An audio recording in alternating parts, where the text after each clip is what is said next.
আস্তে আস্তে এসব কলাগাছই এখন রপ্তানি হচ্ছে যুক্তরাজ্য সহ ইউরোপের বিভিন্ন দেশে। এমনকি পরিত্যক্ত এসব কলাগাছ কাটা ও বিক্রি জীবিকার মূল উৎস হয়ে দাঁড়িয়েছে নরসিংদী জেলার বেশ কয়েকটি পরিবারের। কলা ক্ষেত থেকে আমরা এটা কাটতে আনি, আমরা মানে কলা করে কলা হইয়া ছাড়লে কলা বাড়তি হয় না, বাড়তি হয়ে ছাড়লে কলাটা কেটে ব্যাপারী দাও আমরা গাছ কাটতে আনি, আমরা ঢাকা পাঠে ঢাকা নিয়ে বিক্রি করি। নরসিংদীর জিনারদি, পলাশ, মনোহরদী সহ বিভিন্ন অঞ্চলের পরিত্যক্ত কলাগাছ কেটে বাকল ছাড়িয়ে কাঁধে করে গাছগুলো রেলগেট এলাকায় নিয়ে আসেন সাধারণ দিনমজুররা। বংশ পরম্পরায় প্রায় ৩৫ থেকে ৪০ বছর ধরে এ পেশার সাথে যুক্ত তারা।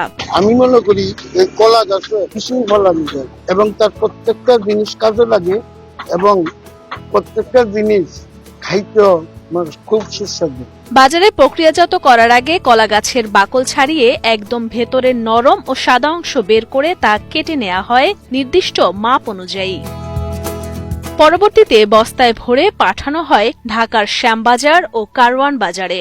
সেখান থেকেই রপ্তানি হয় বিদেশে। আমি এটা ৬০০ টাকা বস্তা কিনি, বস্তা ভরবো প্রতি বস্তা ৬০০, আবার বিক্রি আছে ১,১২০০। দেশের মানুষও যাইতেছে, বিদেশও যাইতেছে, বিদেশিরা খাইতেছে।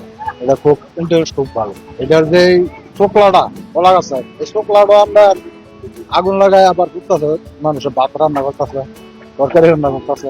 এলাকা ভেদে এর বিভিন্ন নাম থাকলেও কলা গাছের এসব অংশকে বলা হয় থোর বা মাইজা। স্থানীয়রা প্রতি পিস ৬ থেকে ৮ টাকা দরে বিক্রি করলেও ঢাকায় নেয়ার পর পাইকাররা বিক্রি করেন ১৫ থেকে ২০ টাকা দরে। সাপ্লাই আছে, যে মাল বাইরে যাবে ওরা তো মনে করেন আগে কল দেয়, বিকালে কল দেয়, অথবা সকালে কল দেয়, যে মাল লাগতো মালটা রেডিজিরা পাঠাই দিই, কোনো জায়গায় আরো দিই।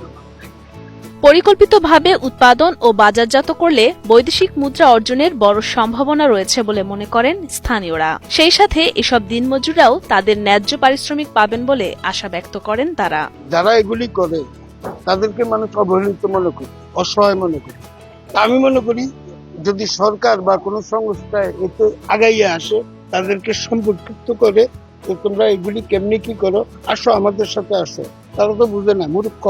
এখন তোমরা আমাদের সাথে আসো, এগুলি কিভাবে প্রসেস করা যায়, কিভাবে বাইরে আরো বেশি নেওয়া যায়, বিদেশ থেকে পয়সা আনা যায়, আমাদের কিন্তু ফালানি যেতেছে।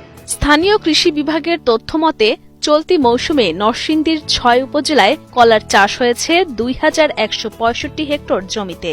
পরিত্যক্ত কলাগাছ ফেলে না দিয়ে কলাগাছের ভেতরের অংশ বিদেশে আরো বেশি রপ্তানি করতে উদ্যোগ নেওয়া হবে এবং এ পেশার সাথে যুক্ত ব্যক্তিদের প্রশিক্ষণের ব্যবস্থা করা হবে বলে জানান নরসিংদী জেলা কৃষি সম্প্রসারণ অধিদপ্তরের প্রশিক্ষণ কর্মকর্তা আব্দুল হাই।